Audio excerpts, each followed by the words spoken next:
观众朋友们好，这里是大时局，我是林晴。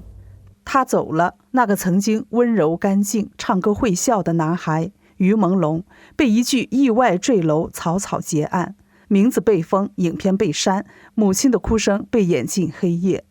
可就在他被消音的这段时间里，另一个名字却重新站上热搜，赵露思。他凭着和陈伟霆的新剧《许我耀眼》翻红，更靠零赔偿合约成功解约，重获自由。他被合约困住，他靠合约重生。一纸契约，两条命运，像是冰与火的对照。这一边是法会的钟声，是点灯的祈愿；那一边是红毯的闪光，是掌声的自由。一个被世界晋升，一个被资本拥抱。有人说，他走的是中国娱乐圈最黑暗的夜，他活的是这个体制里少数能翻身的奇迹。49天的距离成了这个行业最冷的一面镜子，照出谁能说话，谁不能活。谈到于朦胧，今天是他离世的第49天尾期。49天本该是灵魂得以安息的时刻，可网络上关于他的疑问却越来越多，视频消失，纪念被撤，母亲的哭声被压回黑夜。那个曾经温柔干净的男孩，至今仍被困在一场无声的审判里。他曾在节目中说过，我挺怕签字，因为那可能改变一生。没错，那份合约真的改变了他的一生。2013年，他与天娱传媒签下一份长达15年的合约，抽成70%，续约权在公司，连工作与生活都被牢牢控制。那张纸成了锁链，但困住他的远不止资本。据知情人透露，他在最后几个月里被严密监控，精神极度紧绷，对外的求助通道被切断，报警没人理，维权被删帖，当局一句意外坠楼就此盖棺，真相被深埋在沉默里。这几天关于他的消息再次刷爆社群，一段被多人搀扶上楼的监控片段曝光，他左脚明显受伤，精神恍惚，影片时间正是事发当晚。更多疑点被扒出，他的12年好友被曝牵涉群组出征，连夜删文。网民评论，这不是单纯的意外，这是被吞没的真相。在台湾，新庄地藏王菩萨庙于9月29号为他举行超度法会。恩师孙德龙透露，他在梦里哭了3次，每次都说我没有错。有网友自发在圆山海涛法会点灯祈福，并朗诵一首纪念诗，写给那个被掩埋的名字：风里有声，夜里无灯，愿你行过暗河，有人替你点灯，愿你来世无约无所，只做自由之人。这首诗在社群上疯传，有人说这是为他写的送别，也是一代年轻人的哀悼。如今即便民愤如潮，当局仍能一纸定调，全网晋升。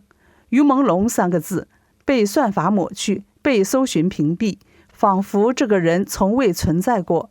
而那些仍在记得他的人，开始用诗、用灯、用匿名的留言守护他最后的痕迹。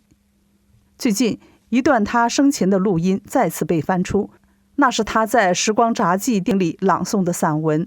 如果有一台时光机，他说，希望我们都能拥有一台时光机，可以回到每个舒心的场景。如果有一台时光机，我最想回到在姥姥姥爷家上小学的那段时光，因为那时候每天都过得无忧无虑。如今听来，这段话像一封写给未来的遗书。有人留言，希望那台时光机能让你避开那份恶魔合约。也有人写下，坐着时光机回来吧。还有人说，如果真有如果，别在中国。在这个被晋升的时代，人们用怀念说出了所有不能说的话。也许真正的时光机不是机器，而是记忆，它让我们在无声里继续想念一个被强权试图抹去的人。而就在全网还在为于朦胧点灯悼念的同时，娱乐圈那边忽然又爆了，赵露思靠一纸零赔偿合约成功脱身。没错，她逃出来了。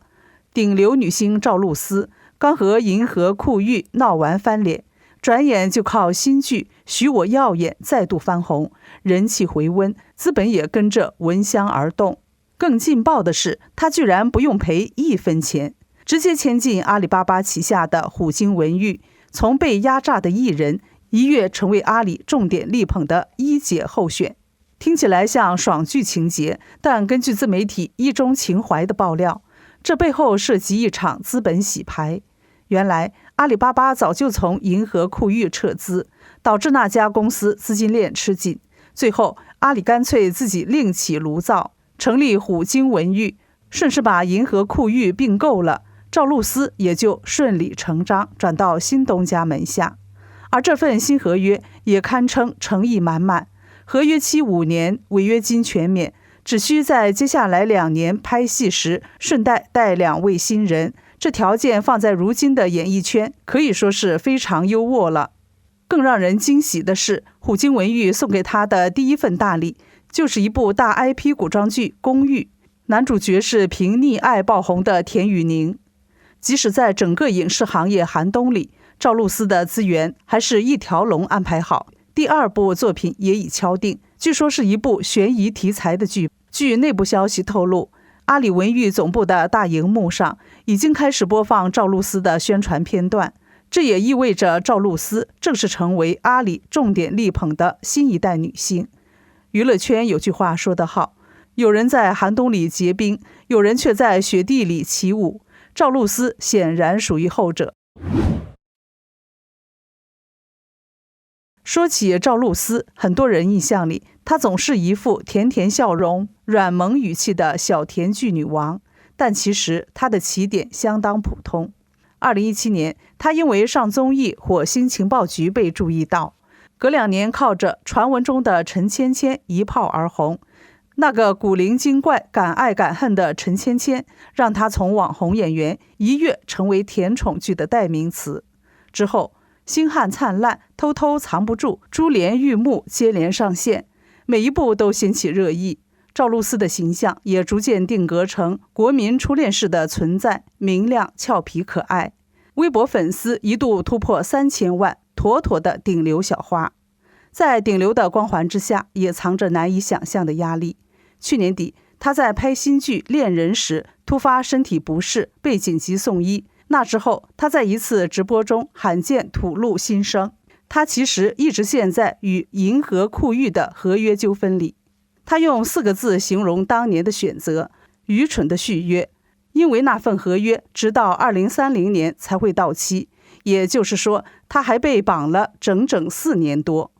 赵露思爆料，公司不仅对他言语羞辱，甚至有肢体暴力，就连他病倒后复工，对方也采取冷处理，还要求他赔偿各种所谓的损失。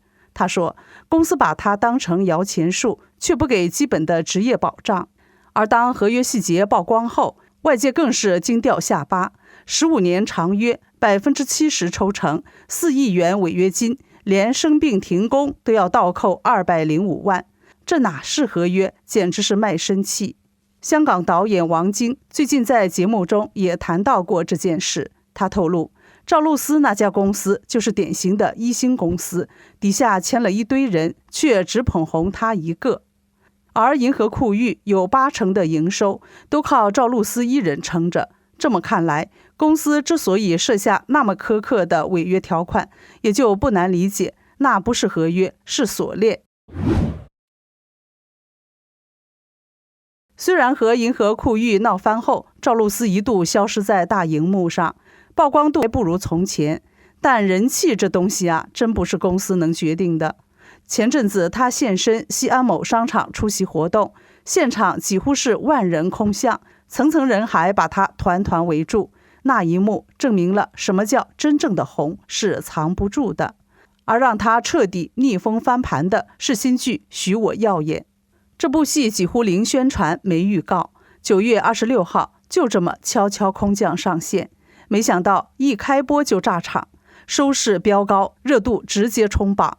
网友甚至感叹，赵露思真的回来了。许我耀眼改编自张悦然的小说《大乔小乔》，由唐季礼执导，陈伟霆、赵露思领衔主演。故事讲的是都市女性的野心与爱情博弈。赵露思扮演的许妍是一个出身小镇、内心自卑的女孩，伪装成名媛混迹上流社会，最后凭智慧与勇气反击偏见。她在剧中的表现可圈可点，百变造型、克制哭戏，被评论界称为演到骨子里。根据云和数据，这部剧在10月3号单日收视率飙到 39.2%， 一度登上全球 VTV 热度榜11个国家冠军，同时冲上内地猫眼陆剧热度榜首位，甚至霸榜 Netflix 台湾区 Top 1。 而更夸张的是，随着《许我耀眼》播放量突破15亿次，赵露思的穿搭又成了全网热搜。剧里她换了整整230套造型，每一套都像精心打造的时尚大片。网友称她是穿搭教科书，同款服装上架后立刻售罄，品牌商直接笑到合不拢嘴。可以说，即使在被前公司封杀、资源受限的情况下，赵露思还是用一部戏重新证明了自己。她的演技、流量、时尚号召力全都没被时间和风波击倒。而就在今天，公益剧组正式释出赵露思的定妆照，热搜瞬间冲上第一。她身穿红衣，微笑回望镜头，像是在告诉所有人，这一次她掌握自己的命运。在今年8月，赵露思曾在微博上发出一句掷地有声的话：“我不干了。”那是她与旧东家银河酷寓矛盾彻底爆发的时刻。公司当时的回应也颇有火药味：随时欢迎沟通，但请谨言慎行。简单8个字，既是警告也是控制。那一刻，外界都以为赵露思恐怕难以全身而退。没想到短短几个月后，她不仅平安脱身，还华丽转身，成了阿里旗下虎鲸文娱的签约艺人。粉丝们纷纷涌入评论区留言：露思以前在银河酷寓就常常帮新人，现在新东家要她带2年新人，小菜一碟。露思终于自由了，女主回来了，新戏必追。这一场从被束缚到重获自由的转变，对粉丝而言简直像是一场戏剧性的逆袭。但在欢呼声之外，也有人感慨万千。有网友留言说，可惜于朦胧没有这样的运气。还有人更直白地写下，露思终于摆脱恶魔经纪公司了，你的运气比于朦胧好。我的建议是，能出国就出国吧，在中共这个体制里，你越红越有钱，就越容易被盯上，没有人是安全的。这句话刺耳却真实。赵露思能否在新环境里继续自由飞翔，没有人敢打包票。在这个娱乐圈里，成名从来不是幸福的保证，而是一场更高层级的博弈。他逃出去，他回不来，这是2个人的八卦，是整个行业与制度的一面镜子。如果于朦胧还在，会不会也有机会像赵露思那样撕开不公的文本，走回聚光灯？留言告诉我，如果你有一台时光机，你最想回到哪一刻？为什么？这里是大时局，感谢您的陪伴与思考，请订阅、分享并打开小铃铛，和我们一起在动荡中坚守真相，在黑暗中点燃希望。